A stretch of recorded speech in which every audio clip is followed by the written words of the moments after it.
having a good day at home. I don't know about you, but the thing I'm missing most about being at school is story time. So I wanted to do a story with you today.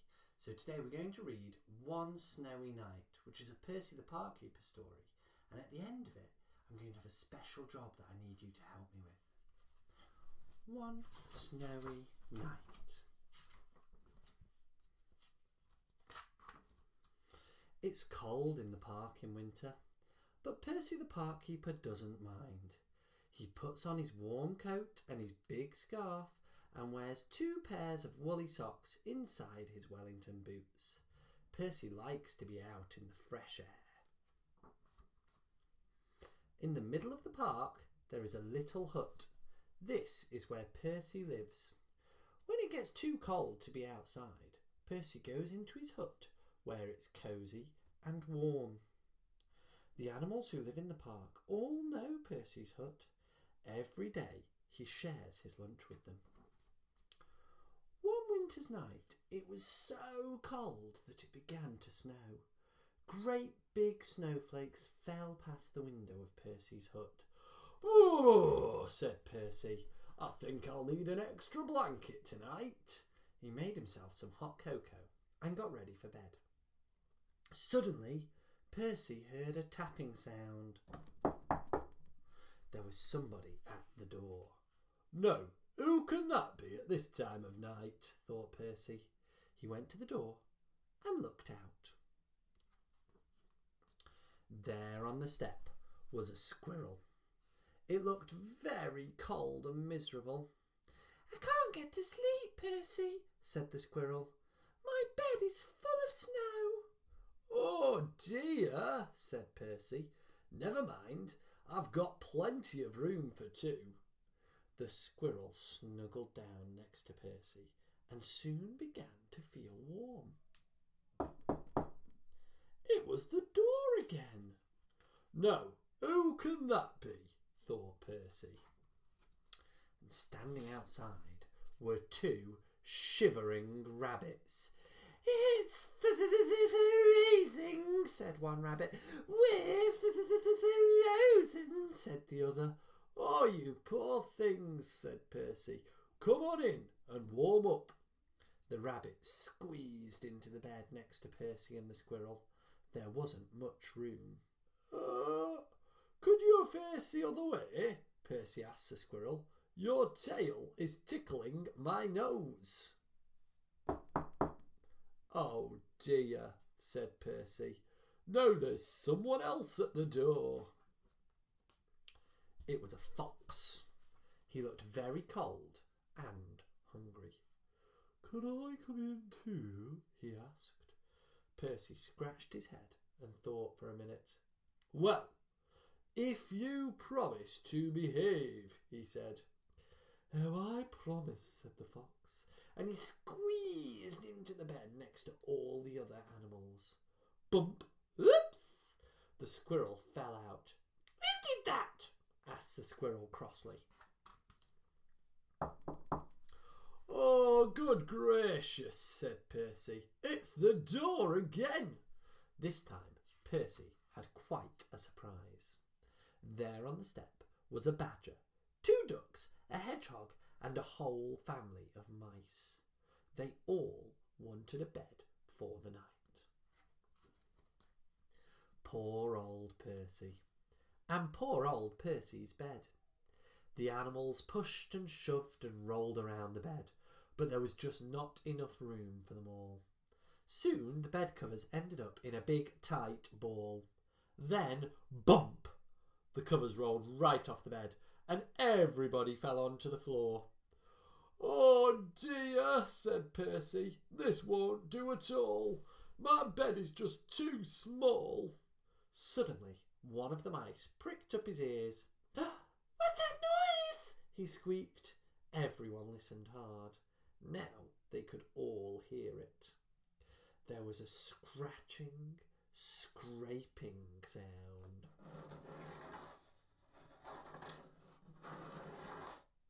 It seemed to be coming from underneath them. "There's something moving under the floor." The animals looked frightened.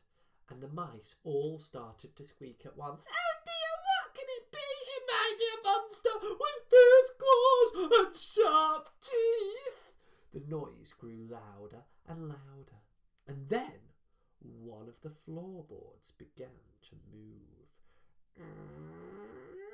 Look out! It's coming up through the floor! Suddenly, there was a loud creak. Help! Cried the animals, and they all ran to hide. But Percy wasn't frightened. He started to chuckle. Then he laughed out loud. Oh, ho, ho, ho, ho. A small, dark head was sticking up through the floorboards. This isn't a monster, said Percy. It's a mole. I'm sorry to burst in like this, said the mole. I knocked on the door, but nobody heard me. Percy helped the mole up through the hole in the floor, sat him on his water bottle to get warm, and put the floorboard back. It's all right, everyone, he called. You can come out now. But nobody moved. Nobody stirred. Nobody wanted to come out. The squirrel was tucked away in the pocket of Percy's dressing gown. The hedgehog was in his coat. The fox, the rabbits, the badger, and the ducks were all safely hidden away. The mice had even squeezed themselves into Percy's slippers. Everyone had found a cosy bed. Well, I never, said Percy. Percy yawned and snuggled down in his own bed once again. That's better. Now I've got plenty of room, he said, and a little to spare for a mole. What a brilliant story.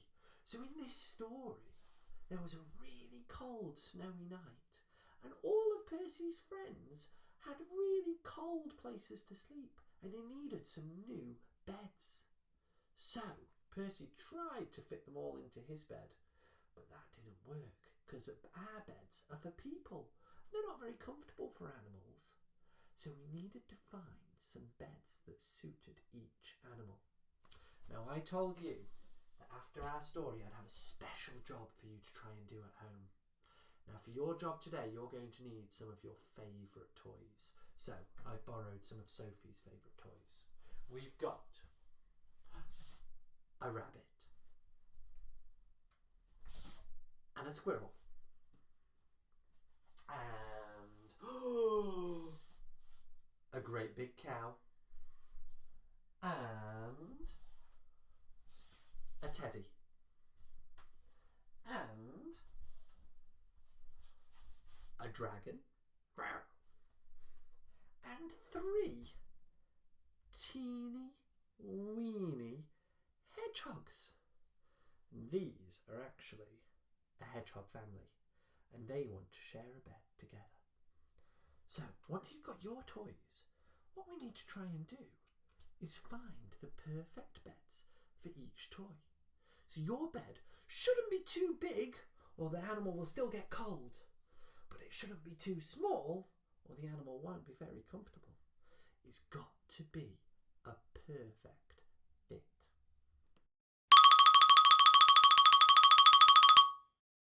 How did you get on?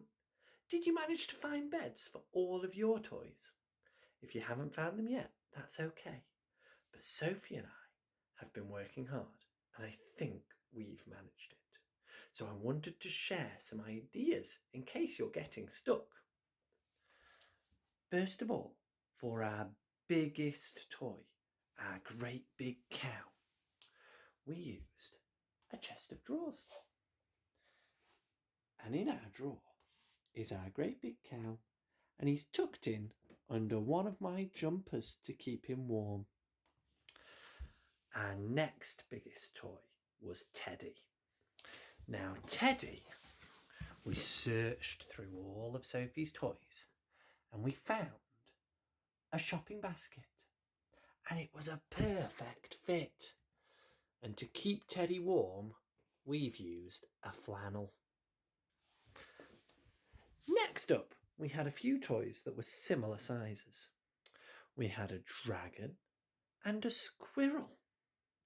So, these were quite tricky toys because there's not a lot of things that are the right size. So we had to get a bit creative. For Dragon, we used a cardboard box and we made it into a special sleeping bag by cutting a hole for his face and leaving a flap for a pillow. And now he's all tucked in. Sleep well, Dragon. Next, we searched again through Sophie's toys. We found a toy wardrobe from her doll's house. And who's inside? Tucked up under a spotty handkerchief is Squirrel. We had another toy that sort of size. We had Bunny. And again, we couldn't find anything the right size for Bunny.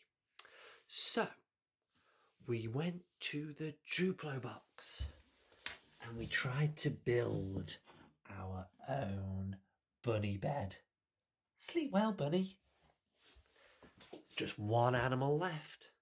Those tiny hedgehogs. Where did we put them? We found a ladle. And tucked up inside is a family of hedgehogs.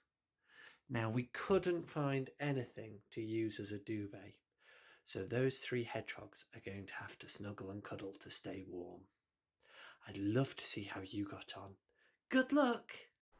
Now that you've made beds for all of your toys, you could have a go at retelling our story.